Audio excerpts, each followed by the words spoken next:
Part 3 की starting में हम देखते हैं कि रात को डायरी में मासूम फिर से गिबियोम से हुई मुलाकात के बारे में कुछ नहीं लिखता कि मैं उसे भूल ही जाऊं तो अच्छा है।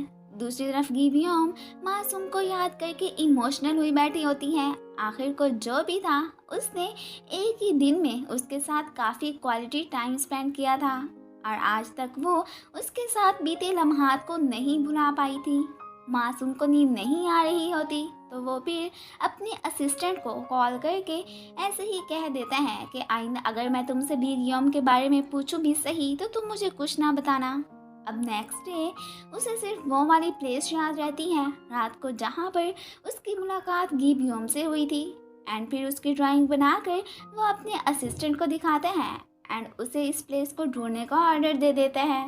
दूसरी तरफ नैन और उसकी कॉलीग्स लिहा का नेकलेस लाना भूल चुकी होती हैं तो उसके गुस्से के डर से वो बहुत परेशान हो जाती हैं। यहाँ पर फिर गिबियोम उन्हें एक फेक नेकलेस बना कर देती है जिससे उनकी परेशानी थोड़ी कम हो जाती है और वो उस नकचड़ी के गुस्से से बच जाती हैं कि जून ने आज गिबियोम के डैड से मिलने का डिसाइड किया था, इसलिए उसने उनकी वर्क प्लेस का पता करवा कर गिफ्ट्स वगैरह मंगवा लिए थे और वो तो स्पेशल उन्हें ये सब देने भी चाहता है। डैड तो उसे देखकर मासूम समझ बैठते हैं कि ये वही लड़का है जो रात को उनके घर आया था। अब उसे तो डॉग से डर लगता था, इसलिए एक पपी से बचते हुए वो ना सिर्फ खुद जख्मी होता है बल्कि गिबियोम के डैड को भी चोट लगवा बैठता है।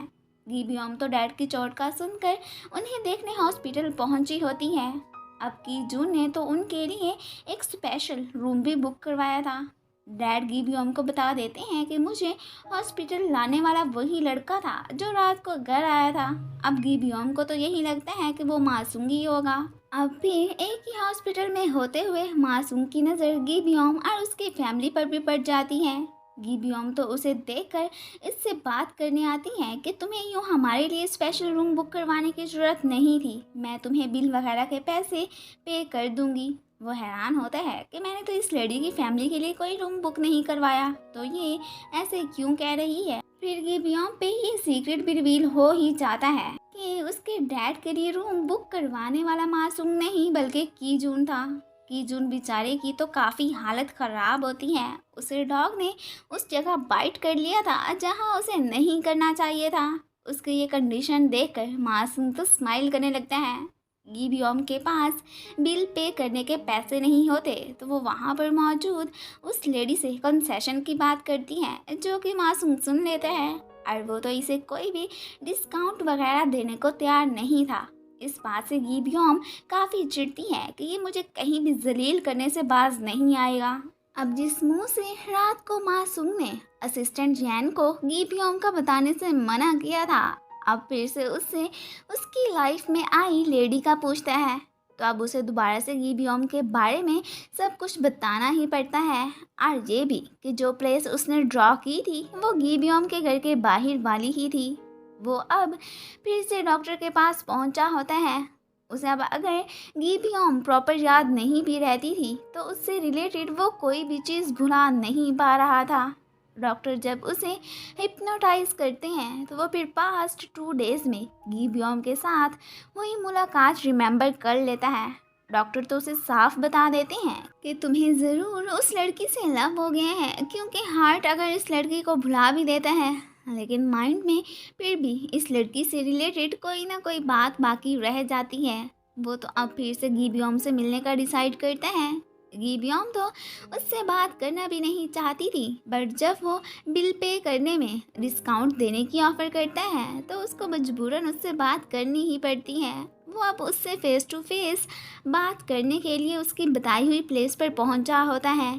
गिबियोम ने उसे खुद तक पहुंचने से पहले इस जगह पे खूब फिरा कर अपना बदला ले लिया था। उसने भी तो ड्रेसेस लेने के बहाने से उसे खूब घुमाया था। अब फिर वो पहले उससे किया गया प्रॉमिस पूरा करता है, मीन उसे बिल पे करने में डिस्काउंट दिलवाता है। अब जहाँ जहाँ गिबियोम जाती है मासूम को भी उसके साथ ही उसी प्लेस पर जाना पड़ता है। उसे खाना खिलाते हुए गिबियोम को याद आता है कि आज से 3 साल पहले उसने मेरा भी तो बहुत ख्याल रखा था। आज फर्स्ट टाइम गिबियोम की वजह से मासूम को बस में भी ट्रैवल करना पड़ता है। वो तो उसे घर तक ड्रॉप करने भी आ चुका होता है। एक्चुअली में वो उससे उसके साथ बिताए लम्हात के बारे में ही पूछने आया था। तो अब की बार गी ब्योम उसे बता देती है कि वो कहाँ मिले थे और कैसे वो उसे वेट कराता छोड़कर वहाँ से चला गया था। अब वो तो इस बात से अनजान थी कि एक्सीडेंट होने की वजह से ही तो वे बेचारा उसके पास नहीं आ सका था। मासूम तो ये सब रिमेंबर ना रखने पर उससे सॉरी भी बोलता है, लेकिन वो तो अब यहाँ पर उसे यूँ अपोलोजाइज करने से मना करती है और वहाँ से चली जाती है। कि जून तो फिर से लीहा को इम्प्रेस करने पहुँचा होता है, लेकिन वो मैडम तो फिर से उसे इग्नोर ही कर देती है। गी ब्योम के माली हालात आजकल काफ़ी ख़राब चल रहे थे। वो तो नैन से भी कुछ मनी उधार मांगती है। फिर तभी की जून कॉल पे उसे पार्ट टाइम जॉब देने का कहकर अपने पास आने को कहता है एंड वो बाद में मासूम को भी कॉल करके अपने ऑफिस आने का कह देता है कि मैं मशहूर सेलिब्रिटी गी ब्योम से कॉन्ट्रैक्ट साइन करवाने वाला हूँ, तुम भी वहाँ आ जाना। गी ब्योम का यहाँ आना कि जून के साथी को पसंद नहीं आता। वो गी ब्योम को अपनी कंपनी में जॉब नहीं करने दे सकता था। ऊपर से मासूम भी वहाँ आ जाता है। उसे देखकर तो गी ब्योम का फेस ही लटक जाता है कि ये कहाँ से टपक पड़ा। खैर वो भी उसे चिढ़ाने के लिए इसे अपनी कंपनी में जॉब देने से मना करता है, लेकिन की जॉन को इन लोगों की कोई परवाह नहीं थी। वो तो बस गी ब्योम को सोचने का टाइम देकर अपने कॉन्ट्रैक्ट पर साइन करने को कह देता है। यहाँ से जाते हुए ना चाहते हुए भी गी ब्योम की सीईओ किम से मुलाकात हो जाती है। मासूम भी नोट कर लेता है कि हो ना हो ये आदमी कोई अच्छा नहीं है। उससे मिलकर तो गी ब्योम की पुरानी यादें ताज़ा हो गई थी, तो इसलिए वो इमोशनल भी हो जाती है। आंट को पता चल गया होता है कि मासूम आजकल एक लड़की को भूल नहीं पा रहा है और वो पहले एक सेलिब्रिटी रह चुकी है। अब वो भला मासूम को कभी किसी लड़की के बारे में कैसे सोचने दे सकती थी। वो तो पहले ही उसकी डेट के खिलाफ थी, इसलिए वो इस बात से परेशान हो जाती हैं। गी ब्योम नैन को अपने कॉन्ट्रैक्ट का बता चुकी होती है, तो वो तो उसे यही मशवरा देती है कि इस पे साइन कर दो, यही तुम्हारे लिए अच्छा है। फिलहाल आज सीईओ किम को देखकर वो इतनी दुखी होती है कि काफ़ी ज़्यादा ड्रिंक कर जाती है।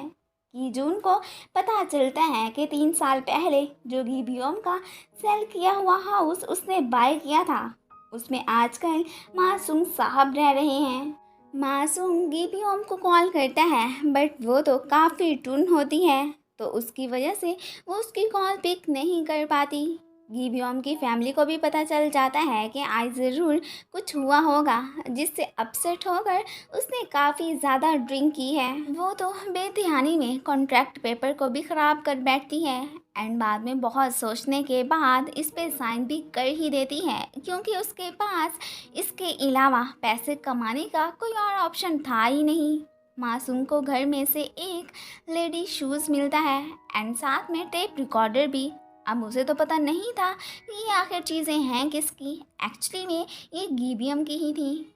वो यहाँ पर बैठा गी ब्योम की एल्बम के सॉन्ग सुनने लगते हैं। उधर गी ब्योम भी अपने ही सॉन्ग्स सुनकर मासूम को याद कर रही होती है।